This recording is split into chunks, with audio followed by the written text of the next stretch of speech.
Hello and welcome. Let's take a look at our top story this hour. A glimmer of hope for Ukraine is on the horizon as the European Commission is all set to recommend the European Union designate Ukraine and Moldova as candidates, while Georgia will have to meet certain conditions before getting the same status. Amid opposition from some EU countries, including the Netherlands and Denmark, that support the inclusion of more nations in the bloc. Membership candidate Ukraine won the backing of France, Germany, Italy, and on Thursday. The Commission is expected to make its proposal that will pave the way for the EU government leaders to sign off on it at a summit next week in Brussels. This comes after top European nations leaders visited Kiev yesterday and promised to back Ukraine's membership bid. In their first visit to Kiev since Russia invaded, French President Emmanuel Macron, German Chancellor Olaf Scholz, Italian Prime Minister Mario Draghi, and Romania's President Klaus Iohannis met with Ukrainian President Volodymyr Zelensky and vowed his support for Kiev.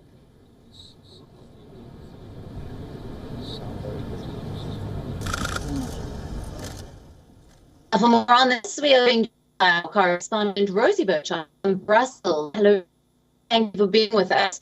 Now, with more European leaders coming out in support of Ukraine's membership bid, is the way for Kiev all but cleared?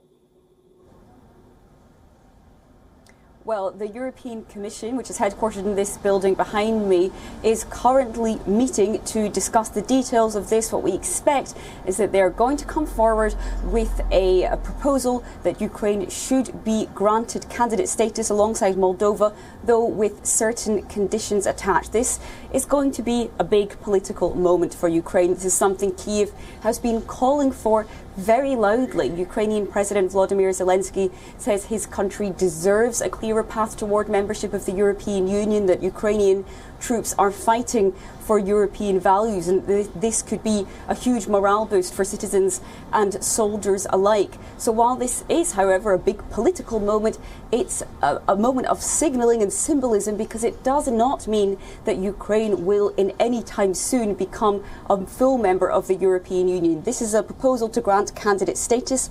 That, as you rightly pointed out, then goes over to the heads of state and government of all 27 EU member states, who will meet here in Brussels next week and formally decide whether or not to give their green light.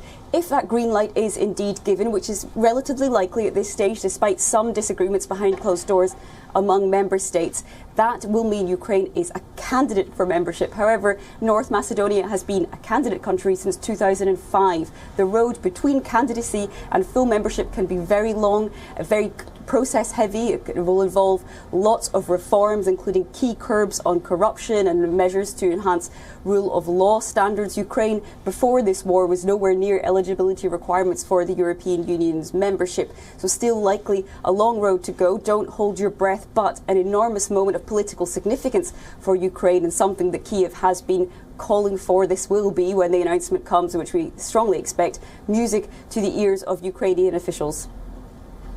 Absolutely. And Rosie, what will the international fallout be if the European Union accepts Ukraine's membership candidacy?